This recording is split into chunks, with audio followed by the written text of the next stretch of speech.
Kami dari Waalaikumsalam kelompok warahmatullahi 12, kami dari kelompok 12 ingin mempresentasikan hasil diskusi praktikum kami dari mata kuliah nirkabel, yaitu konfigurasi dan analisis tautan nirkabel point to point, implementasi mikrotik di lingkungan interferensi tinggi. Nah, sebelum itu, di sini saya nggak sendirian nih. Di sini saya membawa dua anggota saya. Yang pertama itu ada saya sendiri, Akbar Nikmullah dengan NPM 2478235 dari kelas TRI 4B. Oke, selanjutnya Selanjutnya, saya Aan Krisnawati dari TRI kelas A dengan NPM 2478/2001. Oke, dengan saya sendiri Intan Nabila dengan NPM 24782777 dari kelas seri 4C. Oke, dengan dosen pekampu kami yaitu Dr. Septaviansah Dwi Putra dan Bapak Ismail Puji Saputra. Oke, di sini pada slide pertama arsitektur eksekutif objektif praktikum. Di sini tujuan dari praktikumnya itu yang pertama itu kita harus mengonfigurasi arsitektur akses point bridge dan stasiun untuk terkoneksi internet kabel. Sebentar. Statusnya itu aktif mode jembatan, yang artinya jembatan itu sebagai jalur untuk ke stasiun maupun ke AP-nya itu sendiri.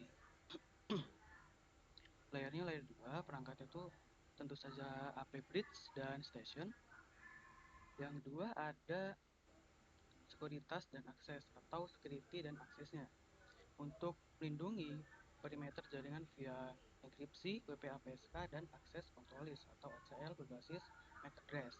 Di sini kita bisa lihat protokolnya itu seperti contohnya WPA 2 PSK atau AES, ACL itu MAC yang berbasis dan statusnya itu terlindungi ya. Lalu yang ketiga itu ada analisis ketahanan. Maksudnya itu dia akan mengevaluasi ping dan throughput di bawah tekanan interferensi CO channel ekstrim. Di sini terdapat metriknya yaitu pingnya dan throughputnya. Kondisinya itu interferensi ekstrim, analisis kestabilan sinyal, dan throughputnya itu kecepatan dari sinyal tersebut. Contohnya 100 Mbps. Oke, slide berikutnya itu ekosistem spektrum mitigasi noise.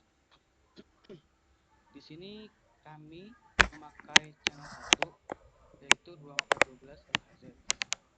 Nah, di sini alatnya menggunakan utilitas internal mikrotik snooper and freak uses untuk memetakan kepadatan udara dan interferensi dari kelompok lain secara serentak. Nah, di sini terlihat nih rasionalisasi frekuensinya. Yang tadi saya sebutin, di sini frekuensinya 2412. Alasannya kenapa? Karena itu merupakan basicnya ya, basic dari panelnya, non overlapping. Yang pertama di spektrum kekuatannya itu sekitar 2,4 GHz. Tantangannya ya, tingkat interferensi cell channel ekstrim akibat kepadatan pengguna labnya itu sendiri. Nah, ini yang berikutnya peta alokasi logika. Nah, di sini terlihat nih ada dua sisi ya. Yang pertama itu ada sisi admin yang merupakan server lah yang ingin memberikan informasi kepada si sisi klien yaitu station ya. Nah, di sini terdapat identity yaitu Maulana, yaitu sebagai rekan dari kelompok kami, yaitu Maulana itu kalau nggak salah kelompoknya kelompok 1 ya. Dengan role-nya itu access point atau AP sebagai gateway-nya. Nah, dia tuh memasang interface IP-nya itu 192.168.10.1 dengan slice 24. Networknya itu 192.168.10.0. Berikutnya di sebelah kanan, sisi klien atau station, yaitu milik dari si kelompok kami, yaitu kelompok 12. Di sini kami menamakan itu mikrotik ya. Dan role station tentu saja karena untuk mendapatkan informasi dari si sisi admin tersebut, yaitu Maulana kelompok 1. Nah, kita harus ngikutin IP si Maulana juga. yaitu 192.168.10.2. Slice juga sama 24. Dengan network juga sama 192.168.10.0. Oke, slide berikutnya akan dibacakan oleh rekan saya.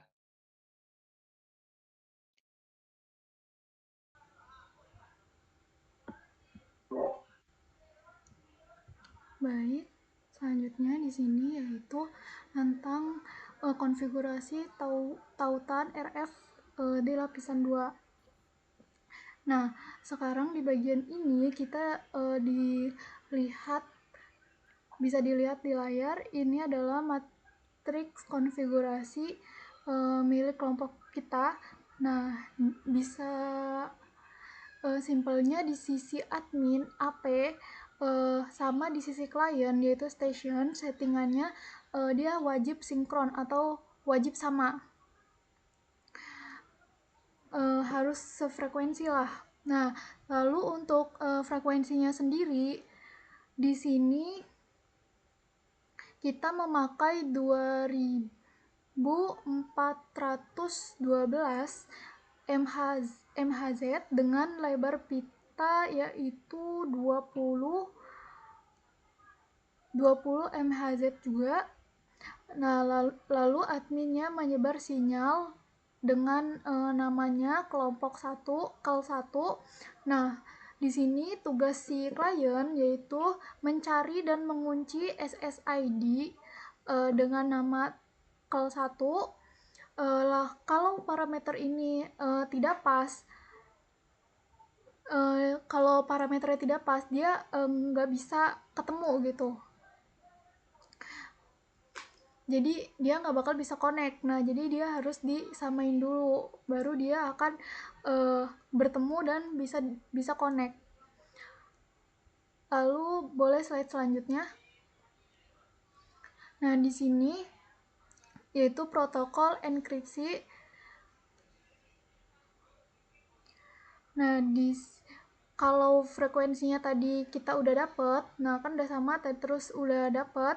Nah, mereka tidak langsung tukeran data, tapi ada proses handshake atau jabat tangan rahasia. Nah, di sini kita pakai WPA PSK sama dynamic key. Kuncinya ada di algoritma TKIP. Nah, fungsinya untuk apa? Nah, biar data yang lewat di udara itu aman, tidak gampang untuk diintip seseorang. Maksudnya kayak dia nggak gampang untuk diketahui gitu. Jadi walaupun profil namanya beda, si admin dan versus klien, nah passwordnya tetap harus sama persis agar mereka bisa saling percaya buat lanjut ke tahap selanjutnya gitu, biar ya aman gitu, terenkripsi. Lalu boleh slide selanjutnya. Nah, di sini hardening perimeter logika access control list atau ACL. Nah, lalu nah tadi kan kayak passwordnya harus sama tuh. Nah, emang kan pakai password aja tidak mungkin cukup aman. Nah, di sini kita tambahin lagi pengaman ekstra namanya ACL, yaitu Access Control List. Nah, bisa dilihat di diagram ini, kita sengaja mematikan fitur default authenticate. Maksudnya untuk walaupun ada orang asing, walaupun ada orang lain tahu tentang password tersebut, password kita, nah jadi router bakal tetap bisa menolak atau orang lain nggak bisa masuk gitu. Nah, router kita cuma bakal buka pintu untuk match address yang udah didaftarin tadi. Jadi sistemnya bener-bener whitelist atau ada daftar khususnya gitu. Lalu slide selanjutnya,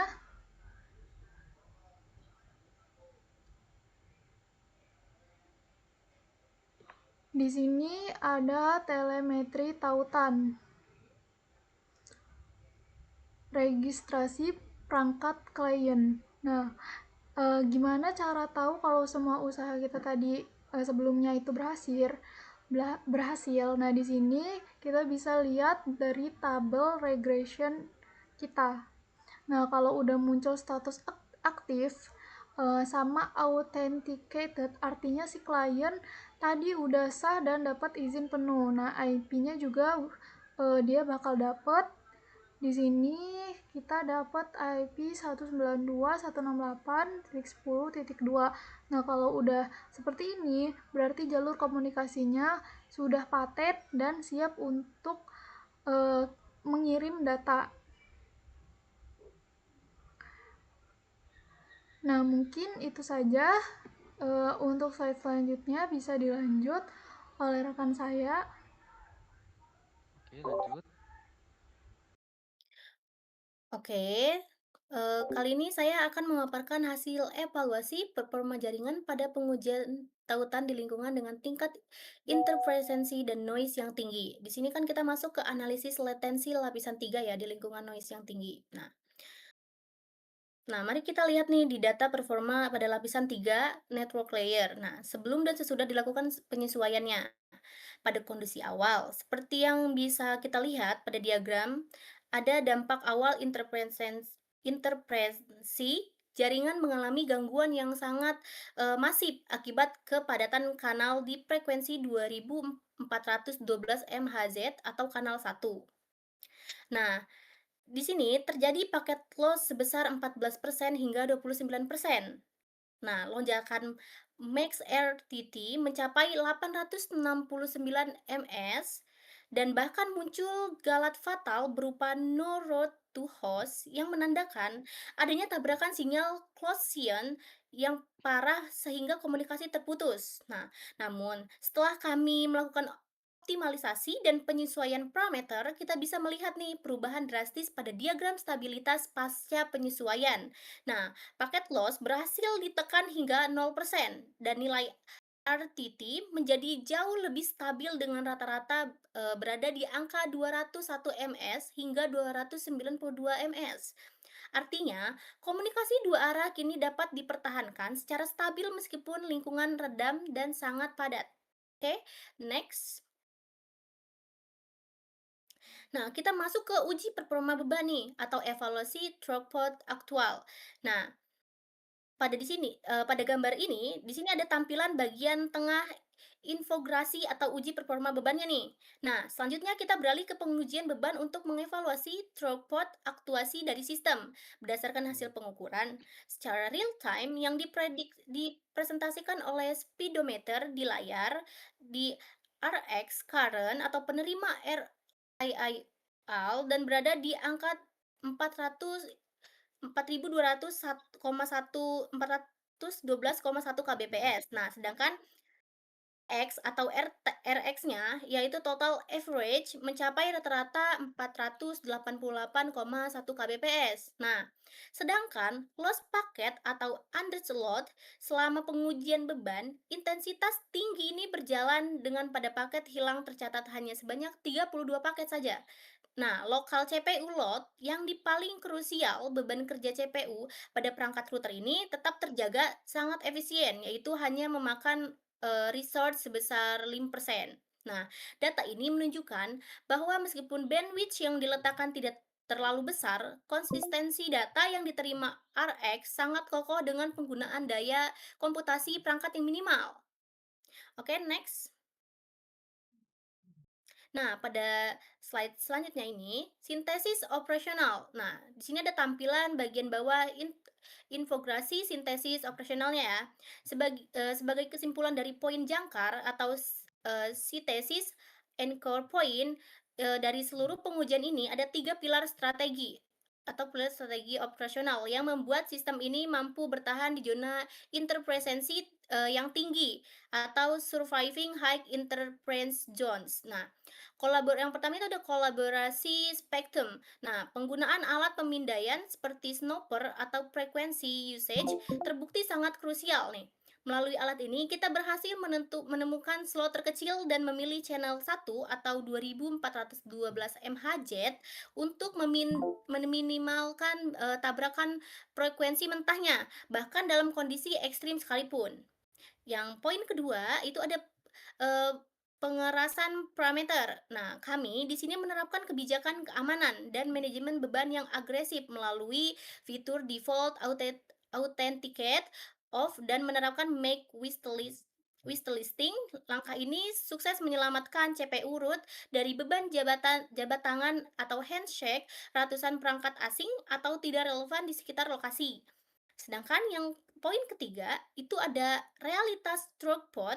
Kita harus merealistis bahwa di zona redam tinggi ini mendapatkan ping sebesar kayak 200 ms dan koneksi stabil di angka 412 kbps adalah sebuah kemenangan arsitektural. Dalam implementasi nyata, tautan yang lambat namun tangguh jauh lebih baik daripada tautan cepat yang sering terputus. Mungkin kayak sekian dari presentasi dari saya serahkan kembali ke moderator. Oke, apakah ada tambahan untuk teman-teman sekalian dari presentasi kali ini?